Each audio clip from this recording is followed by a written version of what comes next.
Your nervous system isn't like a computer. It's more like an antenna, not processing the world, picking it up. That's the claim from Dr. Janine Kreft. And she's not someone you can easily dismiss. She's a clinical psychologist, finished her doctorate in 2015, then spent years as a telehealth psychologist at the U.S. Department of Veterans Affairs, working with veterans carrying severe trauma, 7 years of the heaviest cases you can imagine. And then she walked away from the whole system because it couldn't explain what she kept seeing with her own eyes. Here's what was bugging her. The standard kit worked, sort of. Cognitive behavioral therapy, exposure therapy, medication. Her clients would understand their patterns, build coping strategies, manage their triggers. They could explain exactly why they were stuck, and yet something underneath never actually shifted. They knew the map. They were still lost.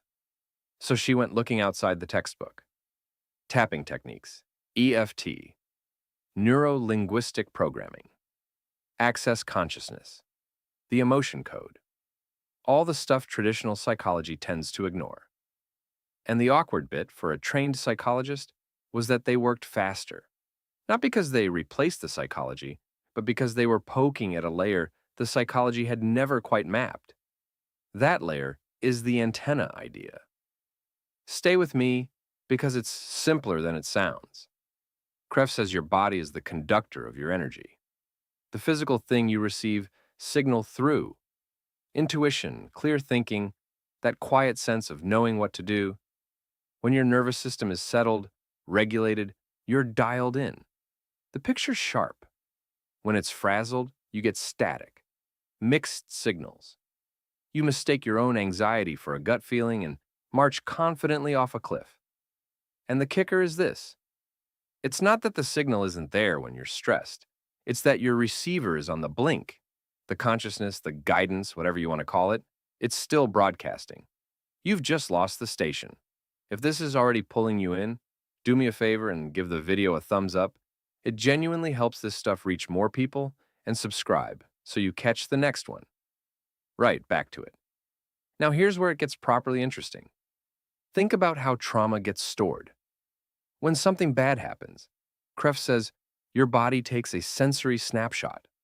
Not just the event, everything. What you saw, heard, smelt, the weather, the temperature, the time of day.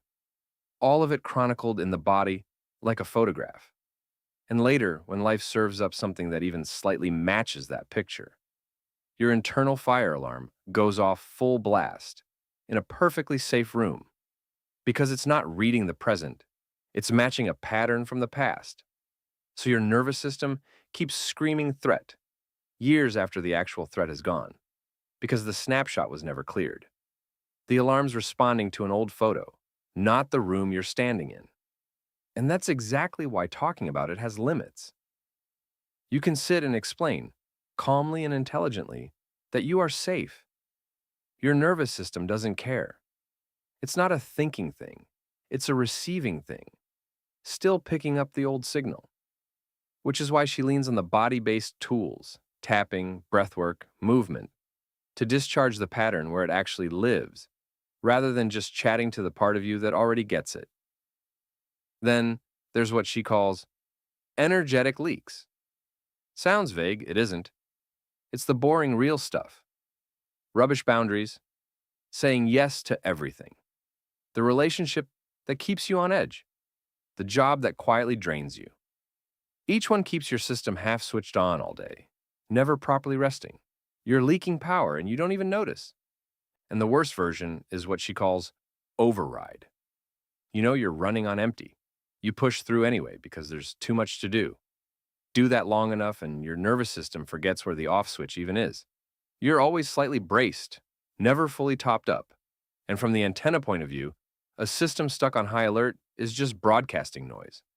You can't tell a real gut feeling from pure panic because they're coming through the same broken speaker. This is where she gets blunt. You cannot reach higher states of consciousness while your body's in fight or flight. Her words, it's not safe to be there, so the body won't let you. and there's solid biology under it. When you're in survival mode, blood actually drains away from the thinking part of your brain toward your muscles. Ready to run, your vision narrows. The higher functions dim. The receiver basically goes quiet, which is why she does it in order. First, calm the system. Build a floor of safety. Clear out the old snapshots. Only then, once the body can actually hold steady, do you reach for the bigger stuff. Not because you have to earn consciousness, because your receiver has to be stable enough to pick up what's already there. And she's not whispering this in a back room. Over 750,000 people follow her across TikTok and Instagram. She turned all of it into Kreft's Couch, founded in 2021, with clients worldwide. People try the regulation tools, feel something shift in days rather than years, and tell everyone. The idea spreads on its own. We spend so long trying to think our way to clarity, reading more, planning harder, arguing with ourselves. And the suggestion here is gentle and a bit humbling. Maybe clarity was never something you build. Maybe it's already in the air, and the only real work is tuning the instrument that picks it up. You don't add the signal. You stop drowning it out. If that landed, the full piece on Dr. Kreft goes deeper into the science and the people behind it. You can read it at consciousnesspartnership.com.